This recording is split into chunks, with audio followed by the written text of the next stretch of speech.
Happy Women's History Month. My name is Katia Atiya, and along with Students of Color Association, Miranda and I have created a video in order to highlight and display some of the experiences of the women of color in our community. We believe in the power of personal storytelling in order to educate and enrich. Hi, my name is Hannah Junadine.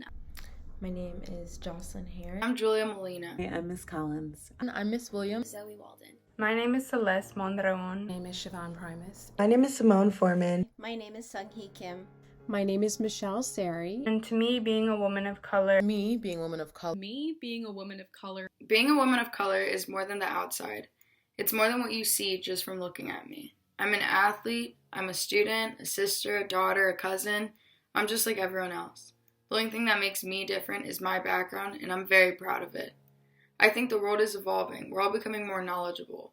Although I love myself, love who I am, and love where I come from, we're all equal. There's nothing about me or you that makes us better than each other, and that's something we all have to understand and accept in order to move on and move forward from these hard times.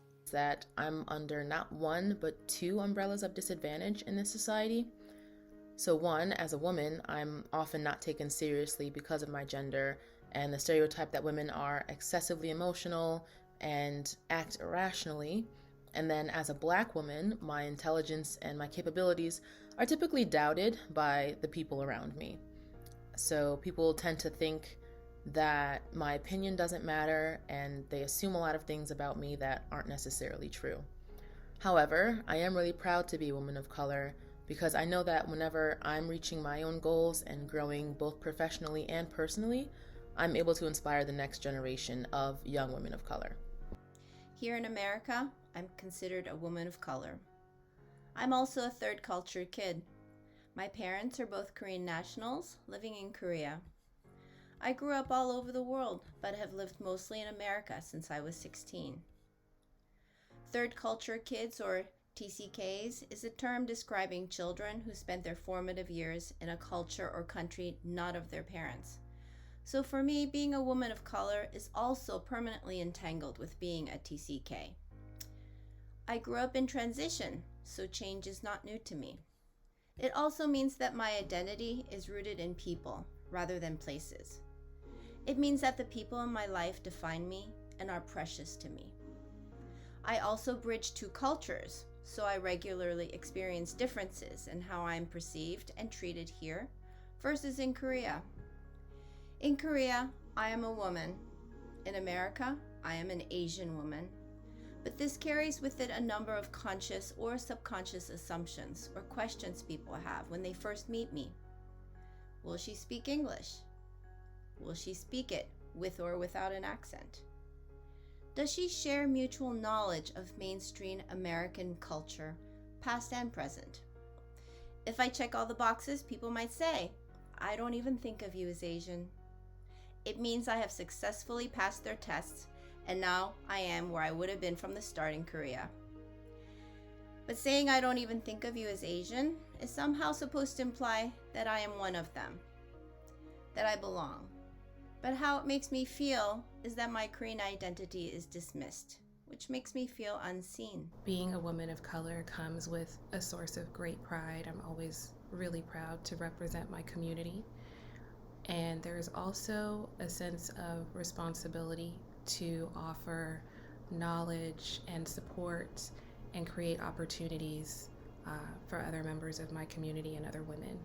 And to me, being a woman of color reminds me of the rich history that I came from, as well as the struggles and sacrifices that my ancestors and family experienced in order to pave the way for me to have such a privileged life, which I'm grateful for. And what it means to me to be a woman of color is it is the greatest privilege and certainly the greatest weight that I carry with me day in and day out.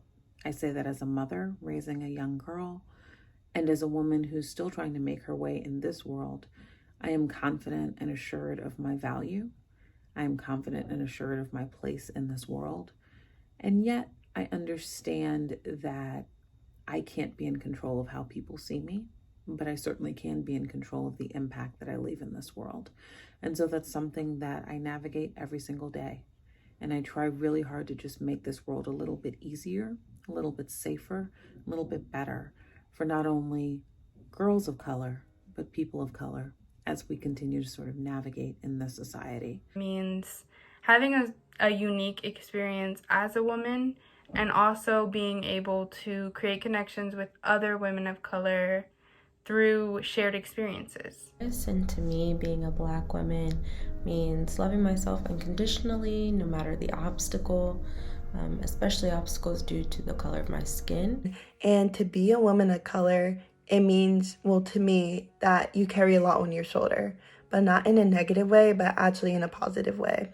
And when I say carry a lot on your shoulder, it means to carry your cultural differences, your unique family traditions, your ancestry, and just so much more with pride and joy.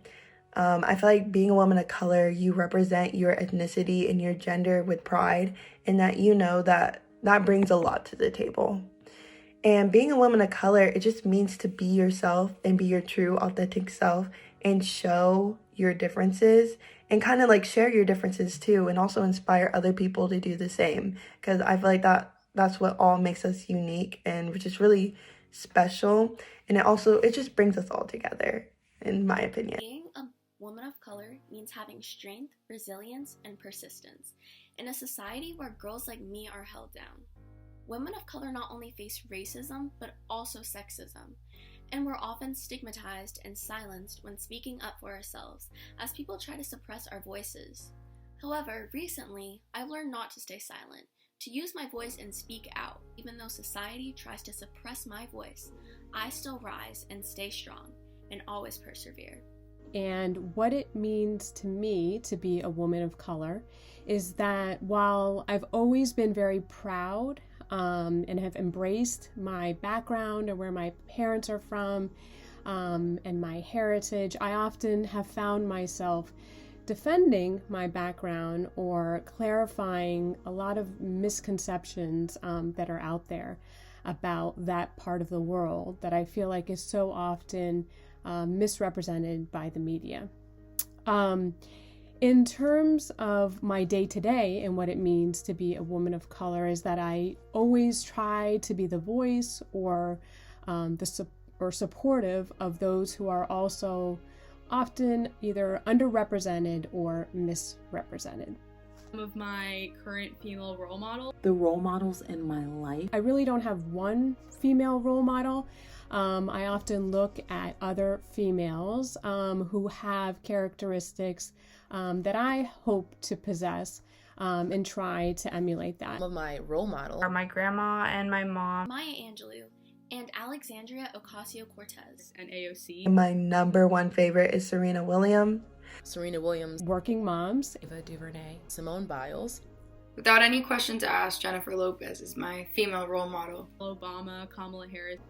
She is a director, a creator, a businesswoman, and a leader. Because they both worked really hard to defy the norms and stereotypes that are placed on Latina women, and that will always be inspirational to me. Role models are important to me, and I have been lucky to have had many. The most enduring female role model is my mother, who has a supernatural understanding of people, as moms often do. Because they fight for what they believe in, lead with impact, and have completely broken down the traditional forms of leadership in this country, which is really inspiring and motivational to see. She is a woman who has kept her eyes on the prize and won title after title for USA Gymnastics, despite what other people have said about her and her appearance as it pertains to her race and the way that she is built. How they balance it all and the strength that they have, and probably more specifically single moms who are often doing it all alone. And so I watch them. I watch how they move. I watch their strength. I watch their poise. And I just understand that I am a part of an amazing legacy and that my path is already laid out for me. And all I have to do is walk in it. She's someone I've always admired because of, her artistic abilities, but also her strength and courage. She has no problem expressing who she is and sharing her roots with the world. Culture is something so beautiful, and she makes me want to share my culture with Not only is she just a beast athletically, but she speaks and cares about so much, and not only does she deserves to be listened to, but she is listened to, and she knows that. She knows her worth, she knows her value, and she will never be treated less than that, and she knows that. She's just done such an incredible job in creating movies and documentaries that center on the Black experience, and I think those are really important stories. I love that I share a last name with her, because while she's always been talked about negatively by the media about her body and struggled with her own body image issues, she uses her experience to advocate for positive body image in young girls. And last but certainly not least, Naomi Osaka is another one of my role models.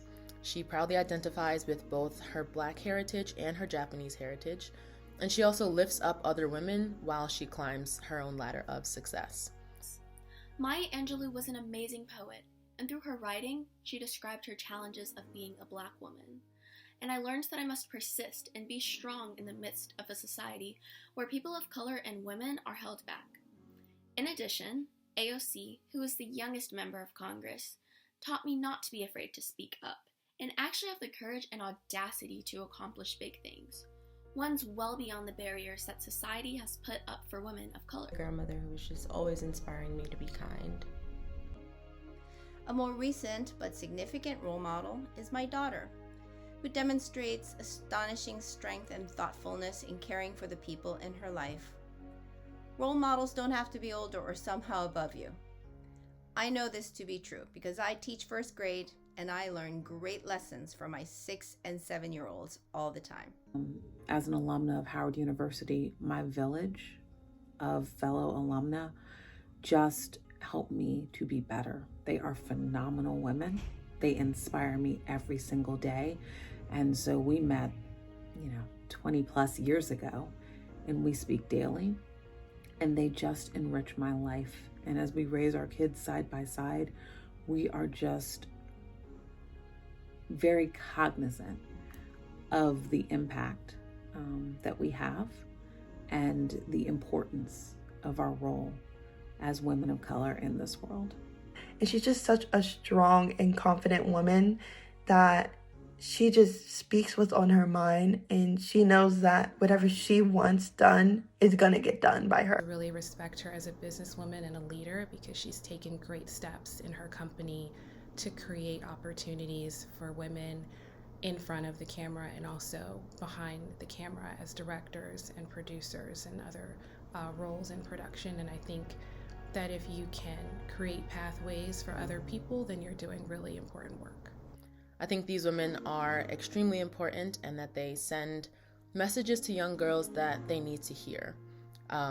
We have to block out the naysayers, we have to love the bodies that we're given, and also support other women in the process. Thank you for listening, and happy Women's History Month.